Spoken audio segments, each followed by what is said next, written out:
2021년 9월 11일 환율 추세를 판단하고 그에 따라 투자 비중을 늘려봐야겠다라는 내용으로 매수 일지 한번 말씀드려 보겠습니다. 이날 미장은 위와 같았고요. 쭉 흘러내리는 그래프죠. 이렇게 밑으로 흘러내리는 이런 전형적인 그래프인 경우에는 미니스탁으로 주문 시에 고점에 잡히게 되는 그래프입니다. 미니스탁은 장이 열리고서 초반에 이때 매수를 걸거든요. 그렇기 때문에 아마 저같이 이날 주문 거신 분들은 고점에 잡힌 거라 기분이 좀 안 좋으셨을 수도 있다는 생각이 듭니다. 뉴욕 마감 기사 살펴보겠습니다. 첫 번째 곡지 8월 생산자 물가 연간 8.3% 상승. 물가가 올랐다는 이야기죠. 2010년 이후에 사상 최대로 올랐다. 원자재 부족이랑 운송 문제, 코로나19 팬데믹 이런 이유로 생산자들이 물건을 만들기가 쉽지가 않다. 원가가 올랐다라는 내용이고, 엄청난 양적 완화를 바탕으로 한 이러한 지금 유동성의 장세에서 자산 가격이 팽창하고요. 그로 인해서 심리적 버블도 좀 있을 수도 있죠. 포모 현상도 있을 수 있고요. 나만 이거 돈을 못 벌었나, 벼락거지 됐나 이런 것들, 내지는 진짜 버블이 아닐까 의심되는 수준으로 많은 자산 가격이 오르고 있습니다. 이것은 부동산 주식 할 거 없이 미국도 마찬가지죠. 부동산도 많이 올랐고요. 덕분에 미국 경제들을 보여줄 수 있는 실제 생산자 물가지수 PPI가 기사 보신 대로 예상치보다 높게 역대급으로 올랐다. 이런 근거들이 쌓이면서 연준이 언제든지 매파적인 스탠스로 야 이제 테이퍼링 해야 돼 라고 말을 해도 이상하지 않는 이런 조건들이 다 마련이 되어 있는 상태입니다. 두 번째 곡지, 애플이 3.3% 하락했습니다. 법원이 인앱 구매를 강요할 수 없다.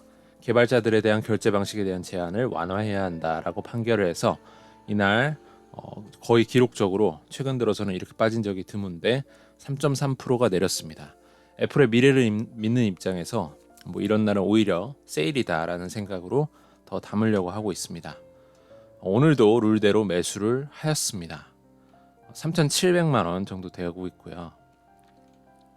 특이한 점은 제가 그동안 샀다 팔았다 하던 펠로톤을 전량 매도를 하기로 했습니다. 좀 가격이 예상보다 최근 이틀 동안 좀 슈팅이 나온 것도 있고 최근에 단가 인하를 했었는데 그게 긍정적으로 작용했는지 어떤지 모르겠는데 어쨌든간 지금 제 경우에는 SP 종목이라고 제가 스스로 생각하고 있는 종목이 SP라고 한 것은 스페큘레이티브라고 표현을 해서 좀 투기적인 내지는 이제 스몰캡이면서 주가 변동성이 좀 높아서 공매도나 이런 영향도 많은 그런 종목들인데 제 경우에는 지금 펠로톤이랑 스퀘어, 텔라다켈스, 스노우플레이크, 유니티 이 정도가 있어요. 그런데 좀 제법 많은 것 같아서 어떤 게 흔히 말하는 10배거, 10배가 오르는 나중에 그런 주식이 될지 몰라서 좀 담고 있었는데 많이 줄여나가고 있어요. 어차피 이것저것 사봤자 큰 의미가 없는 것 같아서 텔라다켈스는 좀 올라오게 되면 보유하고 있다가 정리를 할 마음이고요. 펠로톤 같은 경우도 정리를 하고 유니티랑 스퀘어랑 스노우플레이크 위주로 끌고 가자라는 생각이 듭니다. 그래서 금일 주문 내역은 보잉 1만원, 애플 3만원, 구글 3만원. 드디어 한 주를 모았습니다.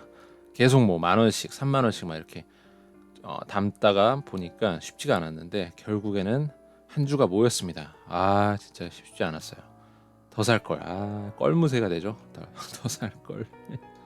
포드 2만원, 포드 모터 컴퍼니 2만원 됐고요. AMD 2만원, 스퀘어 0.5만원, 코카콜라 0.5만원, 화이자 1만원, 비자 1만원, 캐터필러 1만원, 총 15만원 매수했습니다. 오늘 공부한 부분은 달러 원 환율의 변화에 따라서 어떻게 좀 대응을 할까라는 것을 생각을 해보았습니다. 그래서 이 이미지는 달러 원이 상승하면 아무래도 달러 가치가 올라가니까 외국인 매도가 증가한다. 그래서 지네 나라 본국으로 가겠죠. 달러 보유하러. 그래서 코스피가 빠진다 이런 내용이고 수출 기업한테는 워낙 그 평가액이 낮아지니까 달러에 수출하는 데는 좀 긍정적이 된다. 해외 채무 기업은 돈 빌린 거 갚아야 되는데 달러가 가치가 상승하면 이제 원화 가치가 내려가고 하면 해외 채무 기업의 부담이 증가할 수 있다. 아무래도 달러가 더 달러를 더 내야 되니까 그런 내용이고요. 달러원 하락은 뭐 반대죠.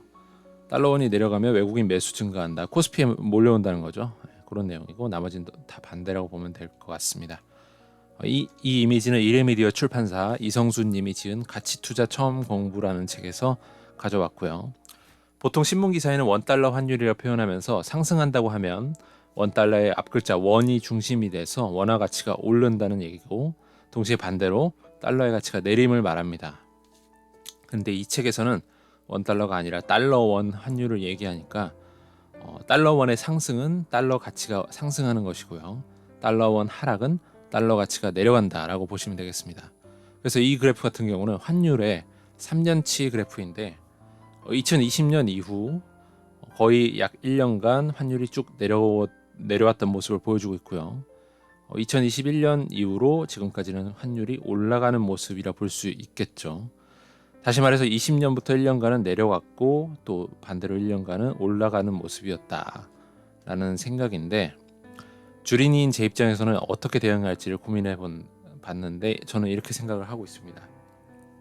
첫 번째로 달러가 하락하는 국면에서는 국내 코스피에 더 투자를 한다는 것이죠. 원화가 더 세지니까 원화를 더 보유하자라는 입장이고요. 이때는 달러를 보유하고 있는 미장에 보유하고 있는 달러 주가 자체도 환율로 인해서 손해를 좀 볼 수 있겠죠.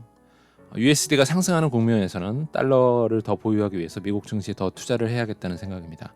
뭐 단순한 생각인데 누구나 할 수 있는 단순한 생각이지만 다시 한번 정리를 해본다는 측면에서 이렇게 한번 적어봤습니다. 외국인 매수세가 증가하고 줄고 하는 것과도 연관이 있겠지만 강해지는 나라의 화폐를 기준으로 주식을 좀 더 보유하자는 내용입니다. 그래서 그쪽으로 포지션을 잡아야겠다라는 것이죠.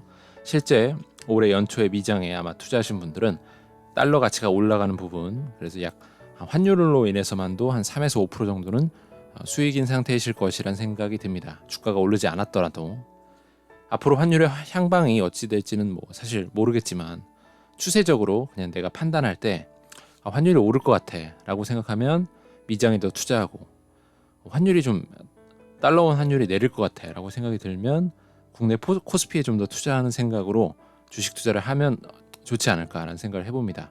매도는 잘 하지 않으니까 내 자산의 비중을 배분해 나간다.